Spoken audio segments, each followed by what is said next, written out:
ñu woo fi presse bi pour fas yéene waxtaan ak suñu militants yi ak képp koo xam ne yaa ngi suivre actualité politique bi nga xam ne moo am actuellement fii ci Kaolack ñu bëgg cee boole aussi yëgal leen juddu mouvement bi nga xam ne mooy ànd suqali Kaolack sigi jot na te loolu waral ko mooy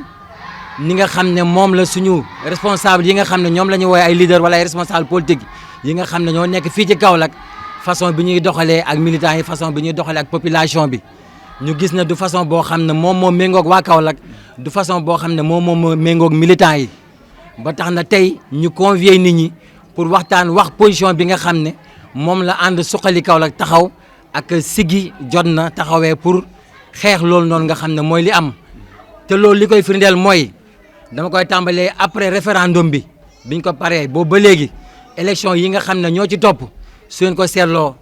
APR wala suñ ne Benno Bokk Yaakaar ci ay jafe-jafe rek lay dund loolu li ko waral mooy ñàkk ànd ay responsable politique am ñi nga xam ne ñoo ko teewal fii ci Kaolack di wax nag beneen bi mooy que président suñu yeboon ne wàccoon na ak ñun parce que bépp poste responsabilité jox nañu ko jox nañu ay DG jox nañu ay ministre jox nañu ay poste yu kawe yoo xam ne fii nii ci biir Kaolack waroon na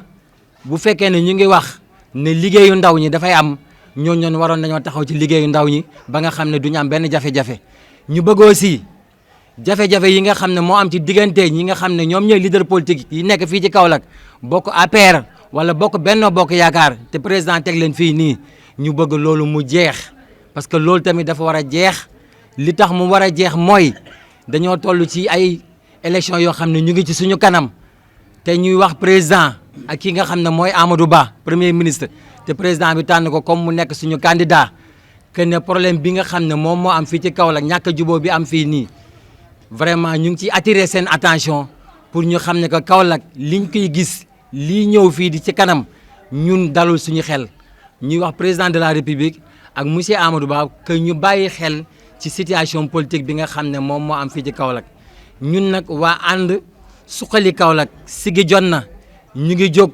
di woo képp koo xam ne jeune nga tey yëngatu ci développement képp koo xam ne jeune nga di politique nga bokk ci opposition que nga bokk ci biir parti bi te nga frustré wala nga am loo xam ne daf laa ndaxadi ñu ngi lay woo à ce que nga ñëw ñu joxante loxo boole suñuy doole conjuguer suñuy doole ba nga xam ne lépp loo xam ne président bëgg na ko fii ñu mën koo am dàquñ nag dàquñ kenn pour liggéey ak moom actuellement parce que guddi yi ñu toll nii li ñu gis doxul te dañoo bëgg am ay responsable ay leader yoo xam ne dañuy dox ci li nga xam ne moom la président bëgg mais ci liñ seetlu fii ci Kaolack leader yi fi nekk responsable yi fi nekk seen bopp lañ fi nekkal parce que bu ñu fi nekkul woon seen bopp duñu am responsable yu toll nii chaque élection bu ñëw ñu amee jafe-jafe. Je me présente Modou Diaw, je suis le secrétaire général du mouvement And Suqali Kaolack Siggi Jotna. Aujourd'hui, on a convié la presse pour annoncer la naissance de notre mouvement dont le lancement officiel est prévu dans les prochains jours et parler de la situation de l'Alliance pour la République APR et de la coalition Benno Bokk Yaakaar de Kaolack. Le comportement des responsables politiques est indigne et irresponsable car ils se sentent supérieurs et plus utiles aux dignes militants qui portaient toutes les victoires de Benno Bokk Yaakaar.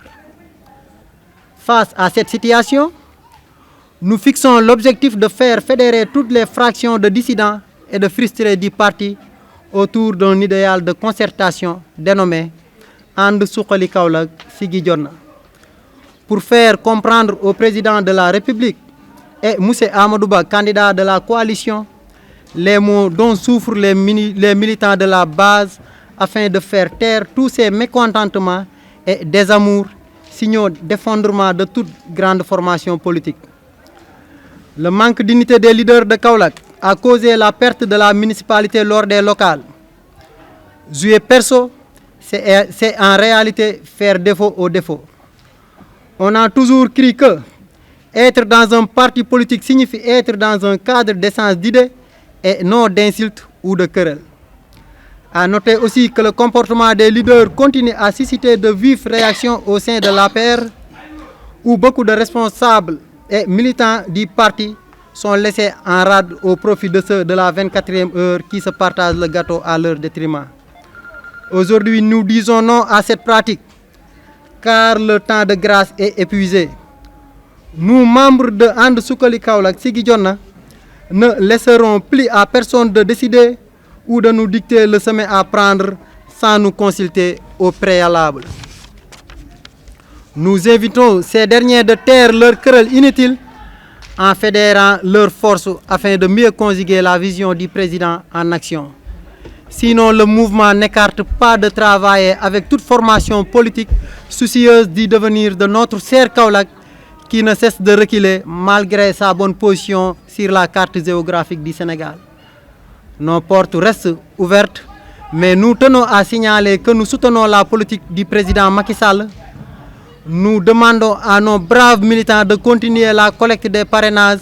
et de rester à l'écoute du mouvement. Merci de votre attention.